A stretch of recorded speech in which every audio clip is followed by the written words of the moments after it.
How nice that we have met again. I often come to sit down on that bench lost in my thoughts. I call it introvert bench. Of course, you don't have to always sit alone, but it's really important to invite those who are close to you. The magic of this bench makes you open up to others and yourself. And you don't want to reveal your secrets to a stranger, do you? Although, why not? I do it sometimes. Anyways, exactly from this place on Earth, I like to observe my lovely URSA Majore. She's so fickle and likes to quietly shift her location in the sky throughout the year. In clear weather, she shimmers among wandering stars.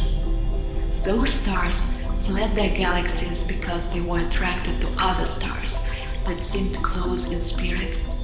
Together they got lost in an intergalactic space and continued their search for something of their own.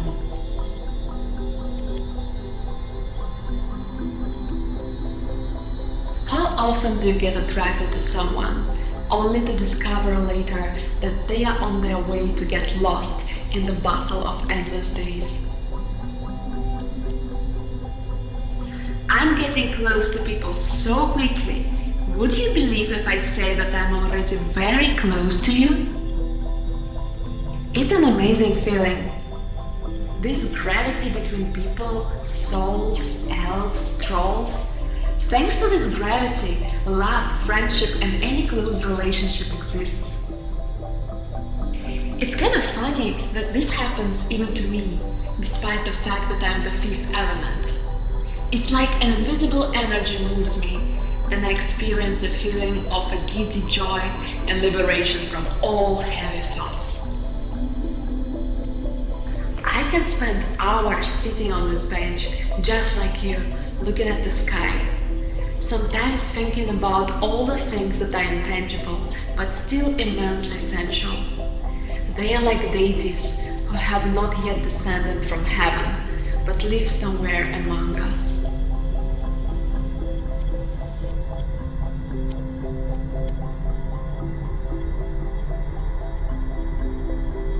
Do you believe that every person or any creature has that special someone that they need like air?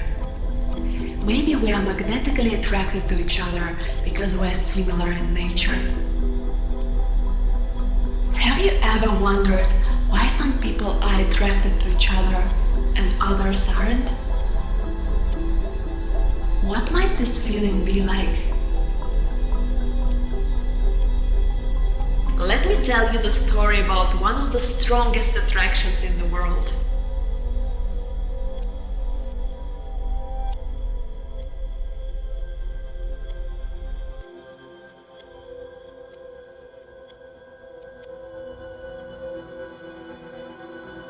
Once upon a time, when planet Earth first appeared in the solar system, it discovered that it had two opposite poles. And despite the fact that they were so far apart and had never seen each other, they were very similar.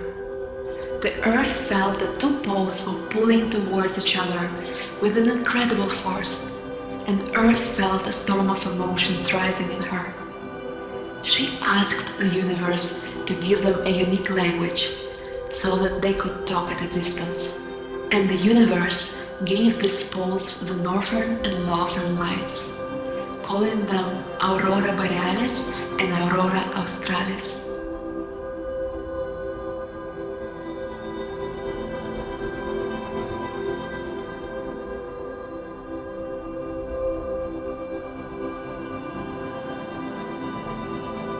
She chose the name Auroras to honor the Roman goddess of the dawn. The northern Aurora's lights were named Borealis, after the northern wind Boreas, and the southern Aurora's lights were named Australis, which meant south. Over the years, two poles got to know each other better and found a lot in common. The more they were attracted to each other, the stronger their Aurora's lights became. No matter the distance, their light can merge into a poetic symphony of emotions and colors. Every year, the poles strive to love with even greater strength and hope to reach each other one day, uniting in a single impulse. Then two auroras will shine with light never seen before.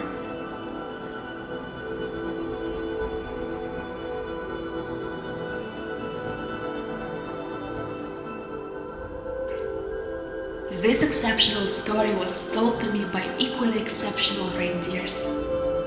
They were called Ingrid, Tuve and Henrik. They loved to look at the northern lights too. These reindeers believed that when two poles will finally unite and the sky will be illuminated by two auroras together, they will turn into people and speak the universal human language. They were dreamers.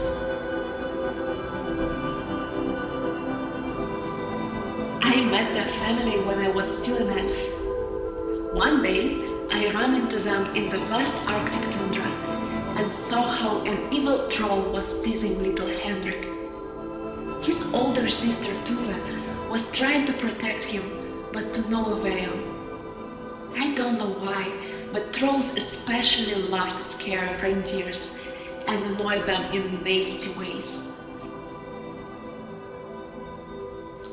The troll was teasing Henrik for having berries all over his white furry collar.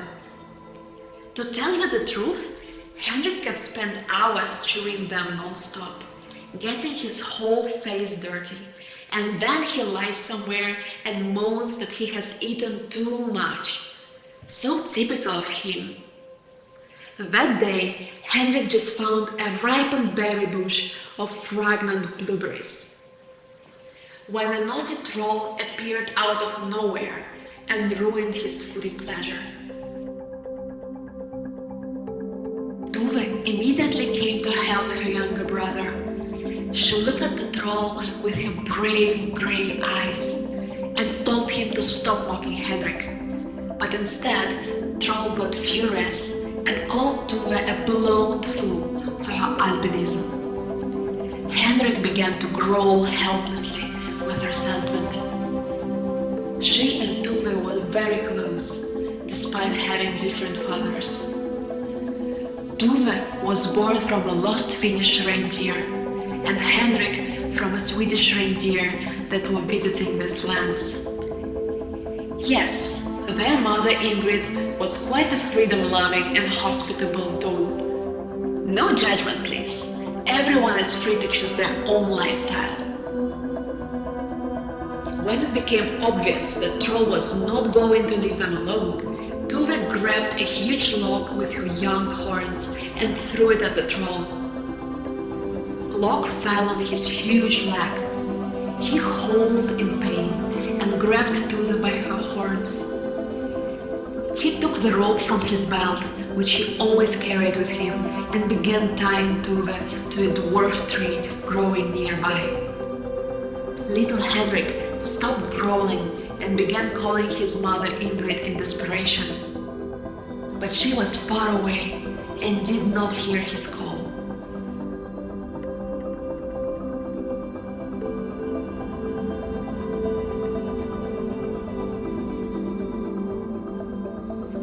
At that moment, I knew that I had to intervene and defend those small, brave reindeers. I found and called their mother, and together we drove away the troll. Ingrid tossed him out on her gorgeous horns, and I tickled him with my little wings. He fell to the ground, then jumped up and ran away wherever his eyes looked. Since then we became very good friends. Unfortunately, we don't see each other that often, but nevertheless our friendship stays strong. When you love and care about someone, distance doesn't matter. The magnetic attraction of the two poles has taught us that nothing can stand in the way of true love. Of course we miss each other, but when we meet, we feel as we had never been apart. It's so liberating to encounter your loved ones wherever you go, and not be afraid to lose your connection when you part your ways.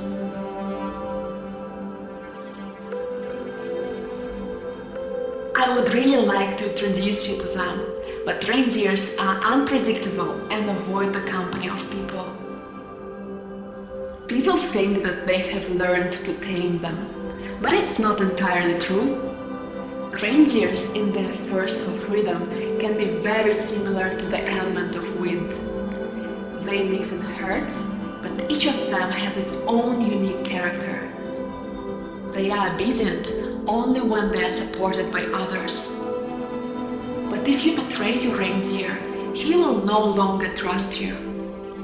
Perhaps that's why they keep their distance from people.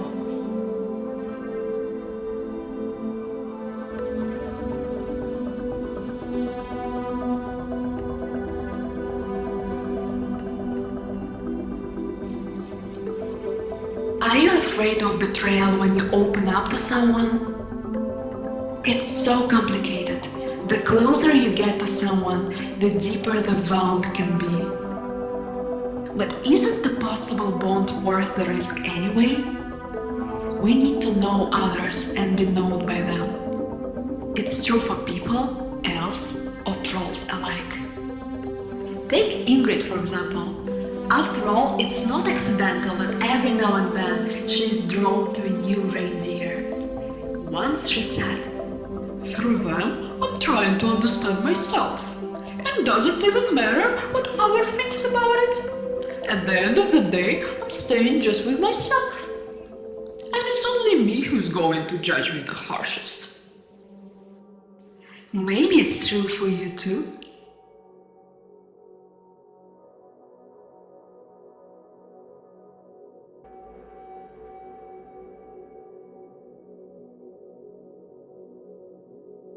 I'm still trying to understand why my reindeers want to speak human language, and why they believe that one day two poles will connect.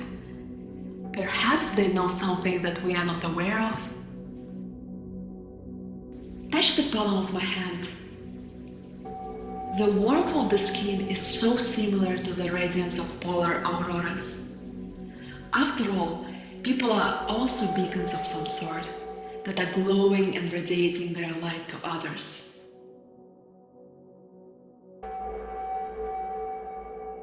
Close your eyes and feel this glow within you.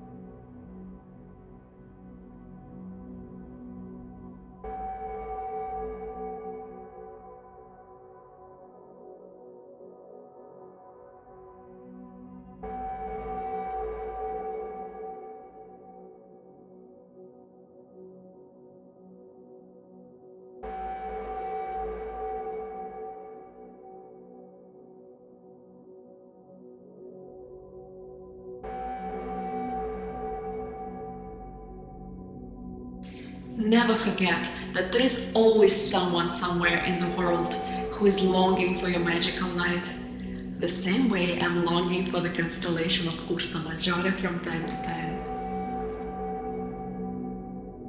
Now the time has come for me to get going, far away from the vastness of the Arctic. See you again between the poles.